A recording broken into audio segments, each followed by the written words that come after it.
Assalomu alaykum, hurmatli tomoshabinlar. Amerika YouTube, Amerika yo'nalish, Amerika kanal ochib beraman yoki xullas shunaqa Amerika degan so'zlarga unutinglar, chunki YouTube bitta Google kompaniyasiga tegishli. Bu videoda sizlarga OBS Studiodan efir qilishni ko'rsataman. Video boshida sizlarga mavzudan aytib beraman. 4 ta mavzu qilganman. O'sha efir qilish haqida. Birinchisi, efir qilishda obunachi kerak emas, faqat yangi kanalda 24 soatdan keyin yonadi. Ya'ni siz kanalingiz yangi bo'ladigan bo'lsa, 50 ta obunachi qilishim kerak yo unaqa degan tushuncha yo'q. Faqat bu kompyuter holatda. Agar efirda kompyuter bas telefonda qilmoqchi bo'ladigan bo'lsangiz, unga albatta 50 ta obunachi kerak bo'ladi. Ikkinchisi, o'sha efir uchun OBS Studiodan va boshqa saytdan, ya'ni o'sha boshqa saytdan hamda OBS Studiodan sizlarga efir qilishni ko'rsataman. Uchinchisi, o'sha saytni qanaqa holatligini ko'rsataman, u haqida tushuntiraman. To'rtinchisi, efirni sozlash va efirda sizlarga qanaqa qilishni ko'rsataman. Demak, kanalga o'tib olamiz. Kanalga o'tib, o'sha efirda qanaqa qilishni sizlarga ko'rsataman. Bu shu holatda turaveradi. Naushnikni taqib olaman. Sababi buni ovoz bilan uni ovozini bir xil qilib olish uchun buni mavzuyim chetda turishi kerak. Undan tashqari shu 4 ta mavzudan tashqari bir yangilik bo'lib qolgan bo'lsa, uni ham aytib o'taman. Eslaringda bo'lsa, biz tarix yo'nalishi bo'yicha kanal ochgan edik. Bitta video ham joylaganmiz. Buni o'zlaring menimcha ko'rib 23 ta prosmotr olib beribsizlar.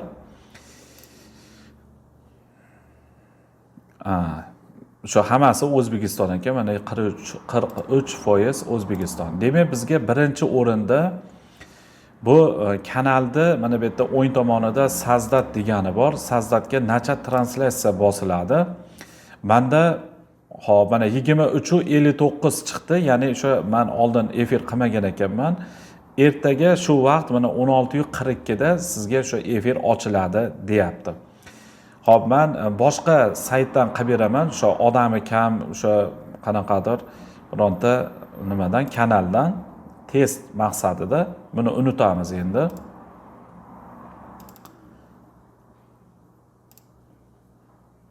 Aniqrog'i o'sha odami yo'q saytdan qilib beraman.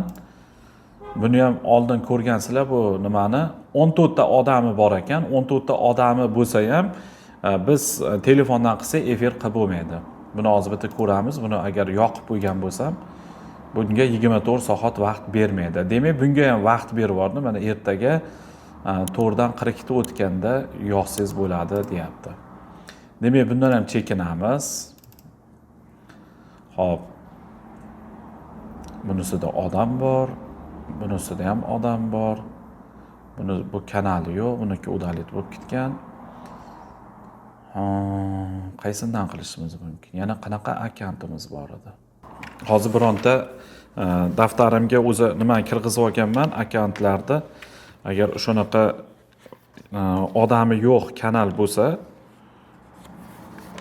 shundan qilib ko'rsataman. Agar topa olmasam, demak shu odami bor kanal bo'lsa ham shundan sizlarga efir qilib ko'rsataman.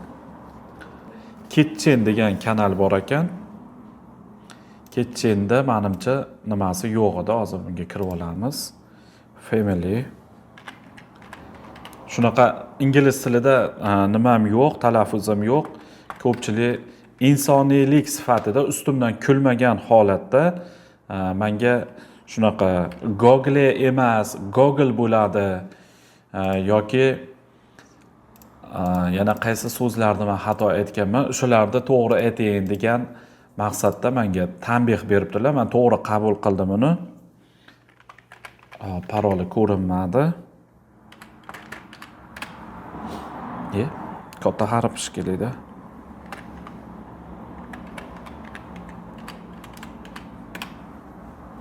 Baribir.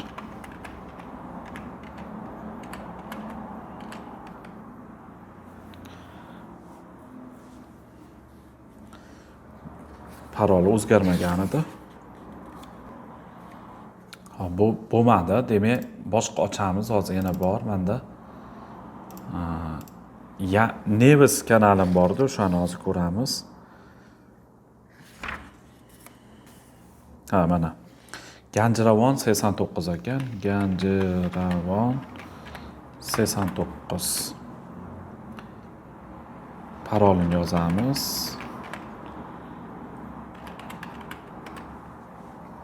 Ikki bosqichli yo'q bo'lsa, yaxshi bo'ladi. Hop, demak yo'q ekan bunda, mana avtomatik kirib ketdi.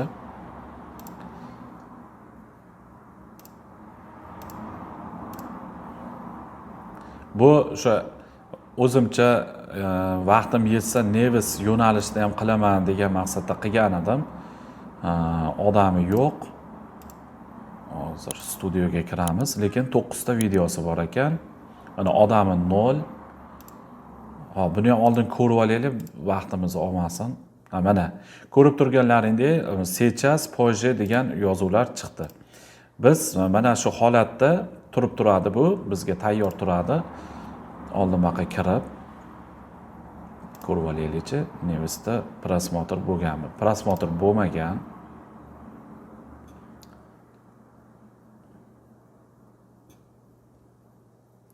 Auditoriya ham chiqmagan ekan. Hop, bu yerdan orqaga qaytamiz endi mavzuga o'tib. Hop, efir qilish uchun Sazdatga o'tamiz. Начать translyatsiya. Hop, сейчас pomosh video nima mana o'zidan qilamiz. Mana bu meshkaga qarasizlar, qaytga borsa o'sha haqida gapiray turgan bo'ladi. Hop, mana bu yerda kimdirlar sizni efir vaqtingizda ko'p odamlar yozsa, kimdirlar ovozi yozuvi ko'rinmay qoladi.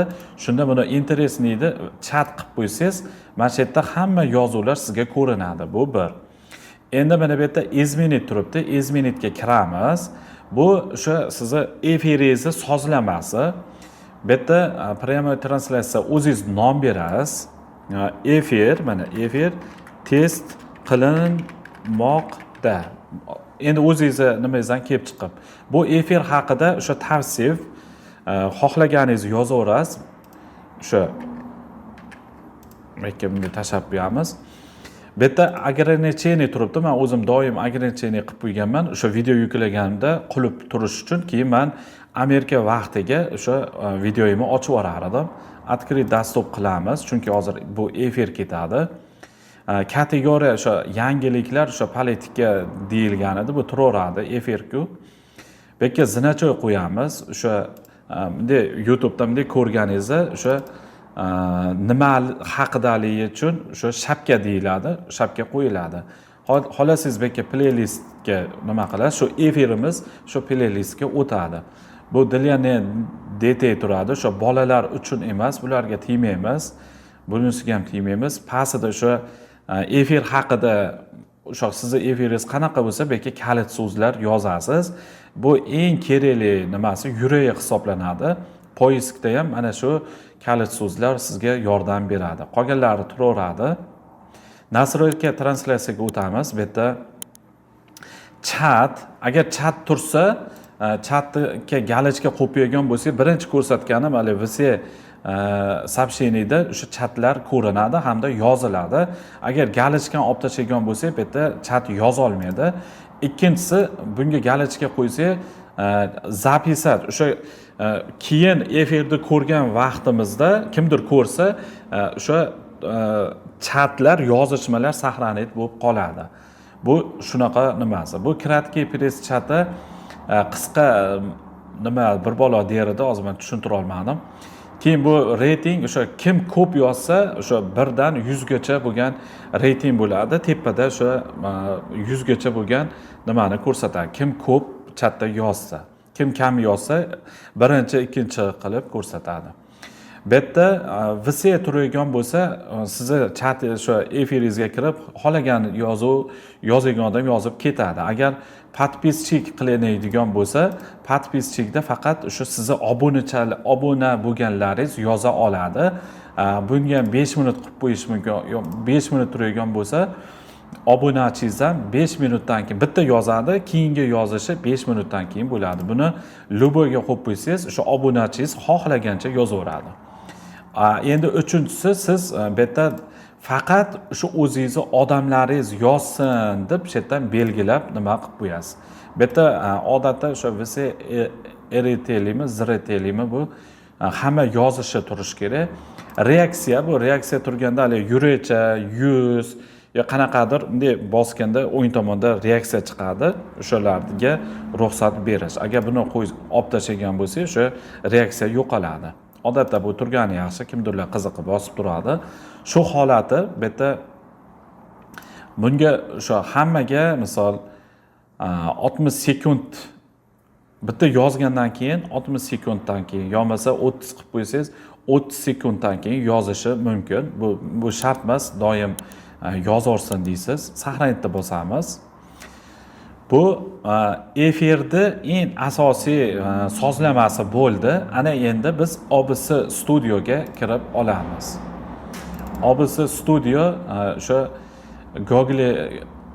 Google'dan yoki qaysidir brauzerdan qidirsangiz chiqaveradi, u tekin.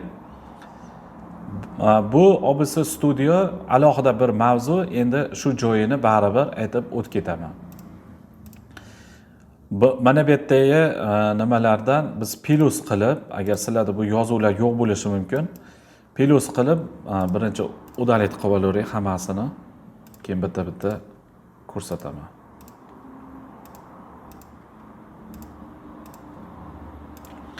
Endi hozirgi sizlarga birinchi zarili siz o'sha efir uchun siz bironta videoyingizni qo'yib qo'yishingiz kerak.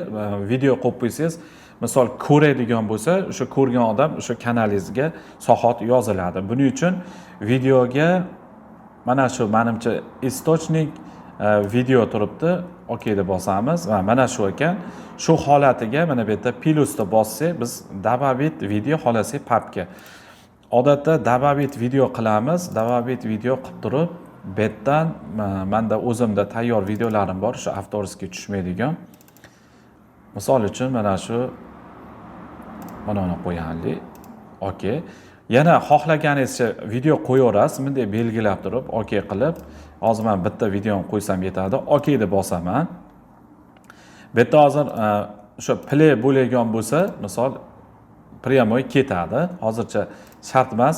Endi yana bitta bizga kerak rasmda olamiz, izobrajeniyada, chunki to efirga kirguncha oralig'ida 30 sekund yo 20 sekund vaqt ketadi. Shuning uchun o'sha vaqtni oralig'idagi nimani xunuk bo'lmasligi uchun bitta foto olamiz. Bu foto mana shu yerda turadi. Keyin efir ketgandan keyin, misol uchun buni ikkinchisiga olib qo'yamiz. Misol buni shu holatda efir ketyapti deylik. Efir ketishi bilan biz buni bunday bosib oladigan bo'lsak, o'sha uzilish bo'lmaydi, xunuk chiqmaydi. Demak, mana shu holatda turadi. Ana endi bizga eng kerakli joyi shu edi, ikkovi video qo'yish. Endi bundan tashqari siz ekraningizni zaxvat qilmoqchisiz, o'sha ekranda bo'la turgan holatni monitorga o'sha efirga chiqarib bermoqchisiz. Mana bu yerda plus. Shu yerdan hamma narsani qo'shib olsangiz bo'laveradi. Zaxvat ekran mana bu yerda turibdi. Zaxvat ekranda o'sha birinchida turadigan bo'lsa, avtomatik turaveradi. Xolasangiz o'sha ekranda belgilab olsangiz ham bo'ladi. Mana shu yerda hozir bizda turibdi. Ikkinchisiga o'tkazamiz, agar uchinchisiga o'tkazamiz ekan. Buni o'zingiz belgilab olsangiz bo'laveradi. Buni misol buni rasmda mana yerdan ko'zlar bitta bekitsangiz, o'sha keyingisiga zaxvat ekranga o'tadi. Agar videoga o'tib turib bitta bossangiz, video boshlanib ketadi. Bu ketma-ketlikni o'sha o'zingizni ishingiz davomida mana shu ketma-ketliklarni o'zingiz moslab olasiz. Ana endi yana bizga nima kerak bo'lishi mumkin? Zaxvat egrini olish mumkin. Misol uchun luboy o'sha turaveradi. Shu holatda siz efirni boshlab yuborasiz. Efirni boshlab turib, siz bemalol o'yinga kirasiz. O'yinga kirishingiz bilan avtomatik bu OBS Studio buni zaxvatni o'sha nimaga o'tkazib yuboradi. O'yinga o'tkazadi. Buni rasm yo'q bo'lib turib, o'sha o'yinga kirib ketadi. Ya'ni o'sha efirga o'yinda zaxvat ekran qilib efirga chiqarib beradi. Bizga hozir o'yin kerak emas. Udalit qilib tashlaymiz. Bizga shu Mana shu uchovi kerak hozircha. Buni nimani davomida yana shu efiringizni davomida jinday qilib o'rganib olsangiz bo'ladi. Men sizlarga eng asosiy joylarni ko'rsatyapman. Endi mana bu mikrofon hozir yozib turibdi. Mikrofonni o'chiradigan bo'lsam, o'sha ekranda efir vaqtida mikrofon yozilmaydi. Hozir bu yerda nima yozyaptimi-ki? Zahvat. Menimcha hozir bitta ko'rib olamiz. Ha, yozyapti ekan. Demak, videoda uzilish bo'lib qoldi, sababi ballarim kelib qoldi. U bilan savol-javob qilib yana davom ettiryapman. Qayta qoldik ekan endi. Hop, mikrofonga, menimcha mikrofonda ketayotgandi. Mikrofonni o'chirib qo'ysam, efir vaqtida mening mikrofonim, ovozim bormaydi. Bunisi istochnik degani mana bu videoniki. Agar videoni buni o'chirib qo'ygan bo'lsam, videoni ham ovozi bormaydi. Bu yoniq turishi kerak. Bu рабочий stol. Agar bu yoniq tursa, siz manalarda bu efir ketaverib, boshqa ish qiladigan bo'lsangiz, efirga рабочий stolda ovozi borib qoladi. Bu o'chiq turadi. Endi bu long formati, ya'ni o'sha 16 ga 9, eslaringda qolsin. Efir qissalaring 16 ga 9 ham, 9 ga 16 ham 4000 soatga hisoblanadi. Qanaqa telefonda bunday tikka qilib turib efir qilsangiz ham, yonbosh qilib turib efir qilsangiz ham hammasi o'sha nimaga hisoblanadi. Long o'sha 4000 soatga hisoblanadi. Demak, biz bu long formatida efir, agar siz shortsiz efir qilmoqchi bo'lsangiz, nastroykaga kirasiz. Nastroykada mana bu yerda video turibdi. Mana bu yerda 1920 ga 1080 buni o'chirib tashlab, teskarisini, ya'ni 1080 ga x 1920 ni nima qilib qo'yasiz? Mana shu holati ki pastida ham tepaga chiqarib bir xil qilib qo'yamiz. Mana shu holat shortsiz hisoblanadi. Keyin 1080 ga mana shunisi full HD bo'ladi. Agar sizning internetingiz pastroq bo'ladigan bo'lsa, buni 1000 qaysi 720 ga 1280 qilsangiz sal kachestvasi pastroq bo'ladi. 1200 necha edi unisi? 1240 deb turaylik, keyin to'g'rilab olaman. 1240 ekan. To'g'ri yozibman. Demak, buni ham 1720 ga 1240. Mana shu holati, ki mana bu yerda preminit qilasiz. Preminit qilganingizdan keyin buni ekran mana shu holatga shorts formatiga o'tadi. Hozir men bizga shorts emas, long formatida ko'rsatib beraman sizlarga. Hop, buni o'zini holatiga qaytaramiz. Preminit. Hop, endi bu efirni ключini olib olishimiz kerak. Ключni shu efirga, o'sha kanalimizga o'tib turib, mana shu holatda mana как пользователь videokodirom turibdi. Shunga bosamiz. Mana bu yerda o'zi yashirini qilib turibdi. Buni kopiya qilamiz. Kopiya qilib, buni nastroykasiga kirib, translyatsiya turibdi. Mana shu ko'rinmaydigan joyga, a'da ko'rinmaydigan kalitni olib bekka tashlaymiz. Kodi bu. Ko'rinadigan o'sha live turibdi. Buni kopiyani olib turib, mana kopirovat, buni OK deb bosib, yana OBS studioga keyin bekka kirib, buni o'chirib tashlab, hozirgi kopiya qilganimizni bekka preminit qilib OK deb bosamiz. Ana endi nachat translyatsiyani bosamiz shu holatiga. Hop, yana bo'ldi, menimcha tushuntirganim bo'ldi. Nachatni bosamiz. Nachatni bosib turib, endi efirga kirib turamiz. Mana bu yerga bizga o'sha OBS studiodan efir keladi. Mana efir keldi. Отличный turibdi, lekin nima bermayapti? Signal bermayapti.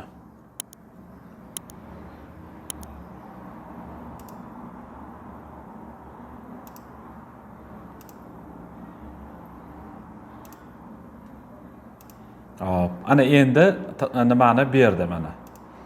Signalni berdi. Mana rasm ketyapti. Hop, bunday qilaylik, mana bunday qilib, buni ham kichkina qilib turaylik-da, sizlarga tushunarli bo'lishi uchun.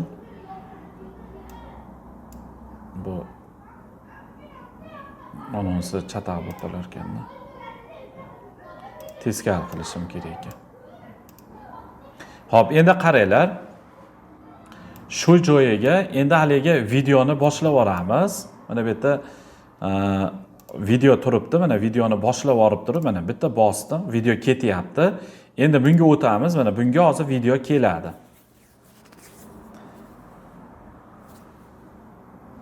Ovozini eshitib ko'ramiz. Havo sovuq. Gapira olmayman ham, lekin Samarqandaman.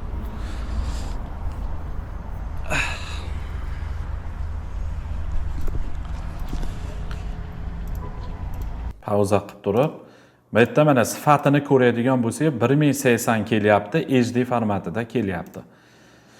Xo'p, yana agar misol uchun bu yerda mana studiyoga chiqib turib, u ketaveradi, efir ketaveradi.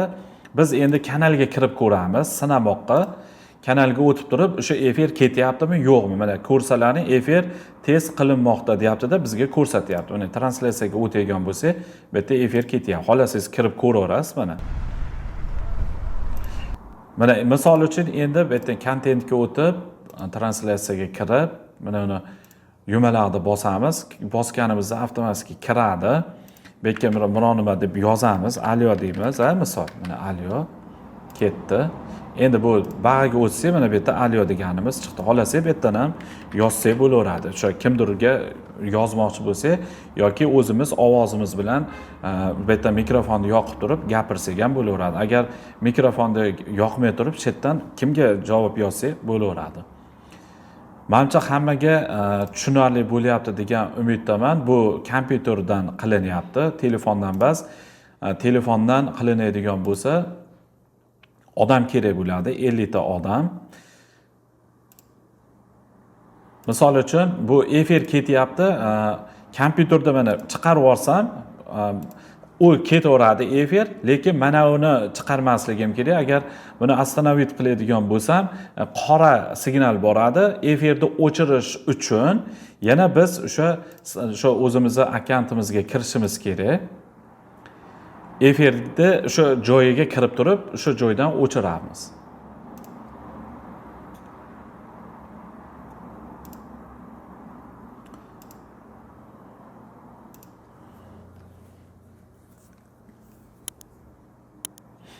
Keyin mana bu sariq chiqib qoladigan bo'lsa, demak, sozlamadan odatda internetni tezligini aytiladi, keyin o'sha zadeshga bir-biriga to'g'ri kelmaydi. Endi hozir men hop, bu yerda o'sha zadeshkani aytyapti.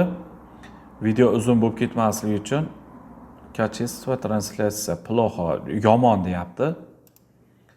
Analitika mana shu yerda agar odam kirsa, mana bu yerda chislo hozir hech kim yo'q. Mana shu yerda nechta odam bo'lsa ko'rinib turadi. Bu aktiv nechta odamligi ko'radi. Prosmotr ham mana shu yerga hisoblanadi. O'rtacha, misol uchun mahallingda kirdim, o'rtacha 10 sekund, 15 sekund yoki agar 10 ta odam uzoq tomosha qiladigan bo'lsa, mana shu yerda 1 minut yoki 2 minut o'sha uzoq o'tirgan holatini ko'rsatadi. Endi tepada mana bu nima bor? Добавить metga yonida создать ролик лучший момент. Agar shu создать mana shu meshkan tagini bosadigan bo'lsam, mana shu efirdan 5 minutini, eng uzog'i 5 minutini o'sha nimaga long format holatiga kesib, o'sha yoqqa o'tkazib qo'yadi. O'zingiz agar videoyingizni o'tkazmoqchi bo'lsangiz. Asli efirni shu bo'limida shu videoyingiz turaveradi. Demak, biz bu nima OBS studiodan qilishni ko'rsatdim. Bunga shu zavershit qilamiz. Efir o'chadi. Zakrit. Endi buni ham o'chiramiz. Shorttis nimasida sizlarga ko'rsataman. Nastroyga kirib, shorttis formatida 1080 ga 1920 buni ham shuna qilamiz. Per minute, okey. Hop, endi biz videoni bitta qo'yib turib, moslab olishimiz kerak. Sababi yarim joylari ko'rinmay qoladi. Taxminan mana shunaqa holatda qo'ysangiz bo'laveradi. Endi buni o'chirib turamiz. Yana translyatsiyani bosamiz. Manovi nima mana shu yerda turish kerak. Agar YouTube studiyadan u tomonida turadigan bo'lsa, efir bo'lmaydi. Shu joyida kutib turishingiz kerak. Belki o'sha rasm chiqqandan keyin mana rasm chiqdi. Ana endi videoni boshlab yuborsak bo'laveradi. Endi mana misol hozir belki o'tib turamiz. Hozir efir keladi. Efir keldi. Efirda o'sha kanalda o'zidan sizlarga shorts holatdaligini ko'rsatib beraman.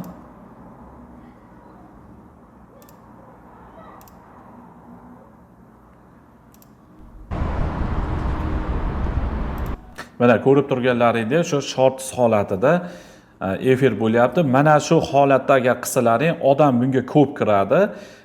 Baribir shu 4000 soatga yozilaveradi. Sizlarga maslahatim, agar kompyuterdan efir qilmoqchi bo'lsalaring, mana shu shorts holatida shu 1080 ga 1920 holatida maslahat beraman. Ya'ni o'sha odamga o'sha shorts holatiga ko'p odam kiradi.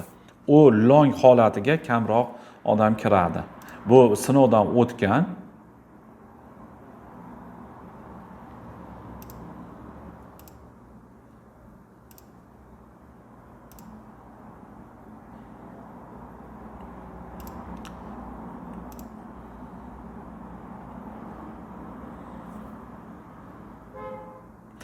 Menda internet cho'ta pastga o'xshayapti, shuning uchun jinday oqsoqlab qolyapti. Xo'p, agar mana orqasida rasm o'zingizga yoqmasa, mana bu yerda mana rasmni misol boshqa rasmga o'zgartirib nima qilib qo'ysalaring bo'ladi. Chiroyliroq hozir qanisi? Mana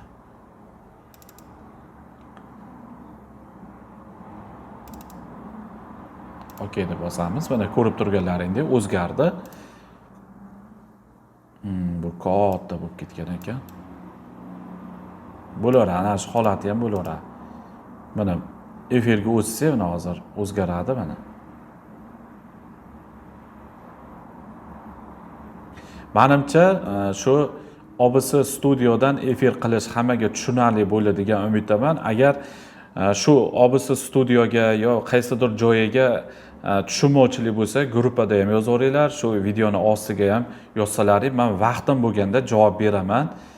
Maslahatlarim, bilimlarim hammalaring uchun tekin.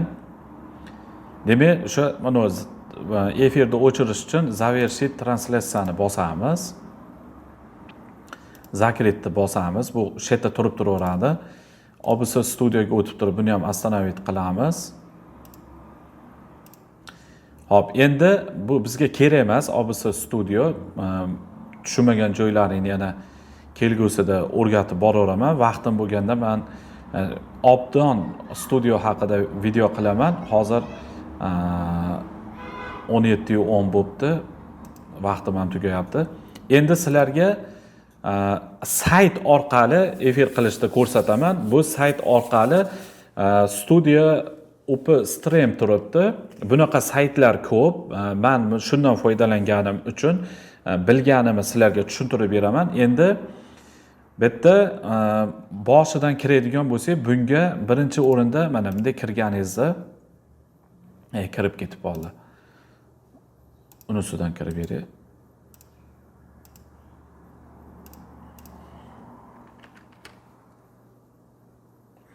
Kirib turganingizda shu Google orqali kiraverasiz.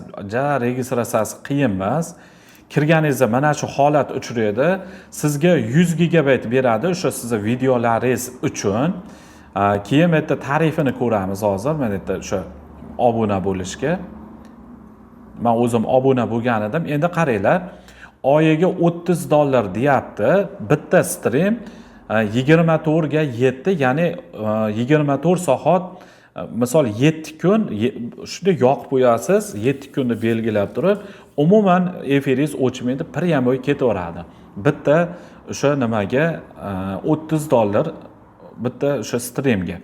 Buni ichiga nimalar kiradi? 100 gigabayt internet, audio 320 o'sha kachestvasi 1080, ya'ni full HD da o'sha efir qilib bera oladi. Keyin o'sha 30 Hz deyapti. shularga men tilim kelishmaydi.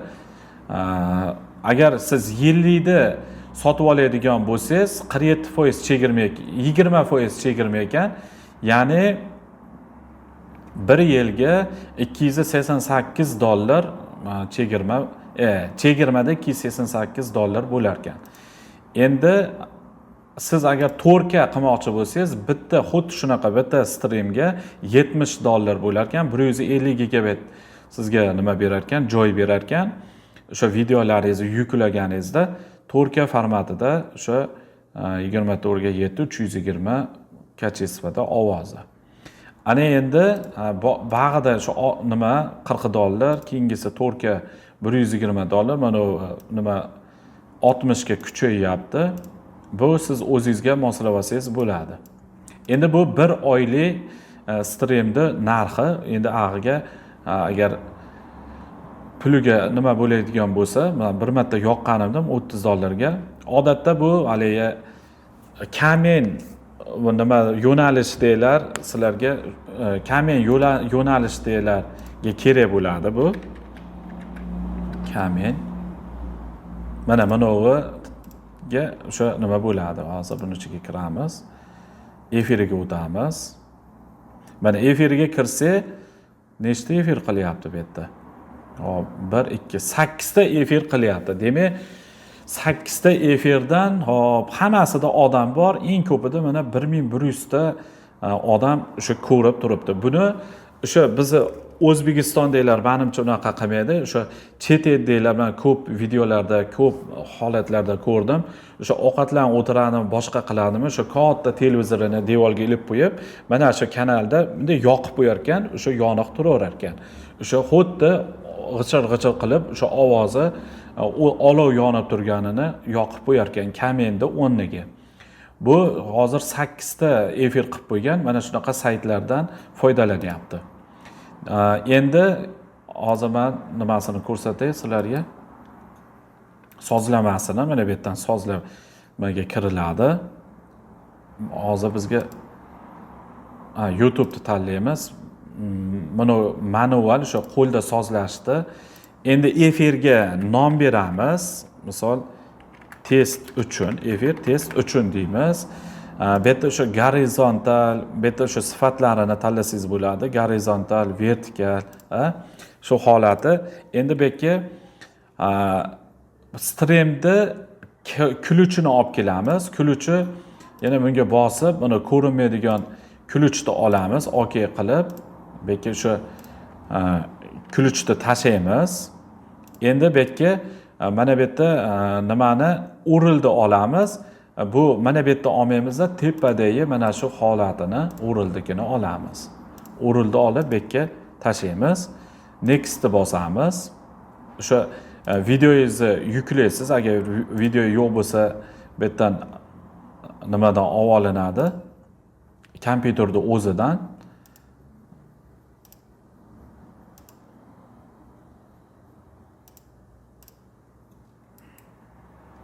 Hozir birinchi stream qilishdan oldin sizlar o'sha nimani yuklab olasizlar kerak, nimani videolarni efir test uchun videoni yuklab olib turib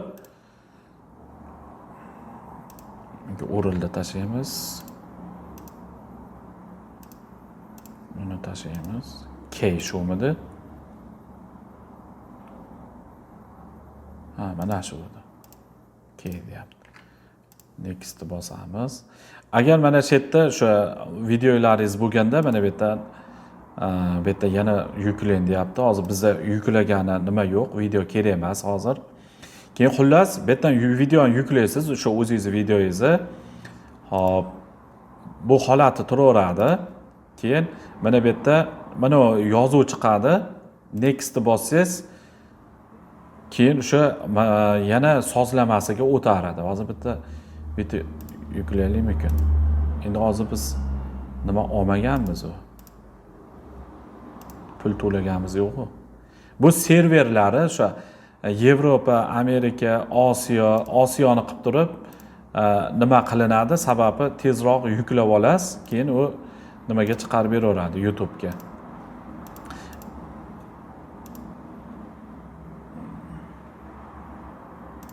Shetdan arga o'tmayadi. Chunki nimasi yo'q, hozir biz pul to'lamaganimiz uchun menimcha shu holatga duch kelyapmiz. Demak, boshqa saytlarda ham ko'rsalaring bo'ladi. O'sha nima Egamberdi aytadi, 20 sekund, 1 minutiga nechadir sentli bor edi. Mana shu men aytganimdan u arzon tushadi, sababi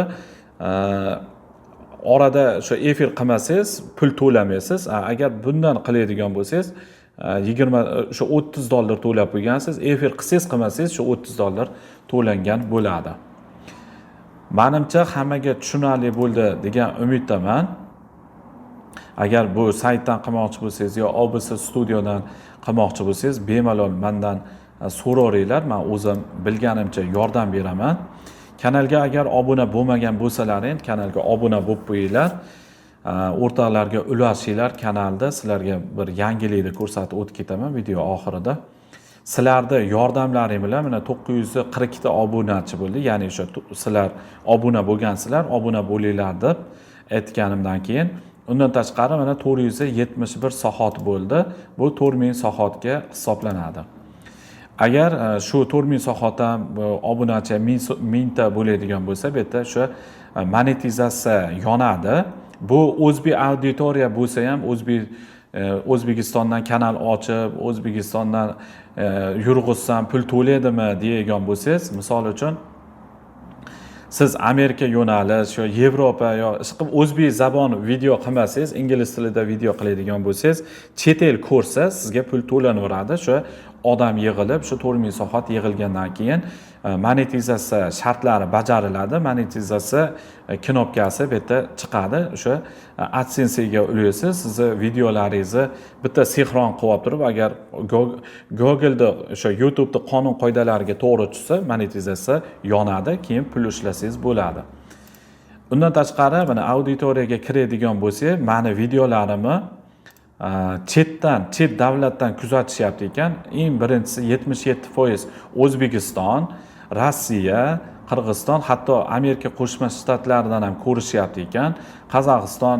Bu yerda bizga pul to'lamaydigani mana shu O'zbekiston bilan Rossiya pul to'lamaydi, qolgan davlatlar pul to'laydi. Endi qaysi davlatlar ko'p pul to'laydi desangiz, Amerika Qo'shma Shtatlari, Koreya, Germaniya, Gollandiya eng ko'plari mana shular to'laydi. Eslaringda qolsin, Amerika, Yevropa, keyin u tomonda Koreya, Yaponiya, o'sha davlatlar yaxshi pul to'laydi. Kamroq pul to'laydiganlari Hindiston kamroq pul to'laydi. Nimaga kam to'laydi men bilmayman. Buni tagiga hech yeta olmadim. Qo'shni mana Qirg'iziston, Qozog'iston, Tojikiston bu nimalarda ham pul to'lanadi. Biza videolarimizda. Bu meni yangi kanalim yangi, agar shunaqa ko'p video qo'yadigan bo'lsam, bu yerda hozir nechta videoyim bor edi? 21 ta video ekan. Agar videolarimiz ko'p bo'ladigan bo'lsa, o'sha 48 soatni menda 3400 ta bo'lyapti ekan. Bu ko'p ko'rilsa, demak o'sha pul tushumi ham ko'payadi. Xudo xohlasa, monetizatsiyaga yetib borganimizdan keyin sizlarga u haqida ham video qilaman. Xo'p, videomiz tushunarli bo'ldi degan umiddaman. Agar kanalga obuna bo'lmagan bo'lsalaring, obuna bo'linglar, videolarimizni ko'rib like bosinglar. Undan tashqari fikrlaringni yozinglar, like bosinglar deganim, agar like bosilsa, siz qanaqa yo'nalish qilsangiz ham shunday yo'nalish qilingki, sizni videoyingizni ko'rib ham like bossin, ham o'sha fikr yozsin. Sizni fikr yozib like bosadigan bo'lsa, mana shu videoyingizni YouTube'da boti tekshiradi, demak bu odamlarga yoqyapti deb turib, rekka chiqaraveradi, ko'p odamga ko'rsatadi. Buni o'sha pakaz deyiladi. Misol uchun mana pakazni ham kontentga o'tib turib, sizlarga tushuntirib o'taman. Shu YouTube studio haqida yana bitta keyin video qilib beraman, xudo xohlasa. Mana bu yerda mana 206 ming bizga meni videolarimni pakaz qilib beryapti. Bu degani 206 mingta odamga meni kanalimni, shu kanalimni ichida videolarni 206 mingta odamga ko'rsatgan. Bu haqida yana keyin video qilaman. Shuning uchun shu YouTube'da ichida yurganlar qo'pol qilib aytganda e'lanamiz, like bosinglar, kommentariy yozinglar deb shunaqa qilib e'lanamiz. Sababi shu kanal rivojlanishi uchun shu like bilan kommentariy kerak bo'ladi. Kommentariyga yaxshi yozadimi, yomon yozadimi, kommentariy kerak. Endi yomoni ham filtrlanib chorniga tushib qoladi. Shunday video qilingki, like bilan kommentariy yozilsin. Menimcha ko'p gapirib yordim. Yana vaqtim bo'lganda zo'r sizlarga foydali YouTube'da shu sir deb turib, shunaqa kurslarni sotib, shu ma'lumotlarni, oddiy ma'lumotlar, shu ma'lumotlarni sizlarga tekinga ulashaman. Shuning uchun kanalga obuna bo'lib, o'rtoqlarga ham shu gruppalaringga tashlasalarni, misol bitta gruppada 20 ta odam bo'ladi, shu o'rtoqlar 20 tadan 10 tasi ko'rsa ham, 10 tasi obuna bo'lgan taqdirda ham kanalimizning rivojiga shu hissalaringni qo'shgan bo'lasizlar. Demak, videoni tugatamiz. Sog' bo'linglar, salomat bo'linglar. Keyingi videolarda ko'rishguncha deb qolaman. Hammalaringga rahmat, salomat bo'linglar.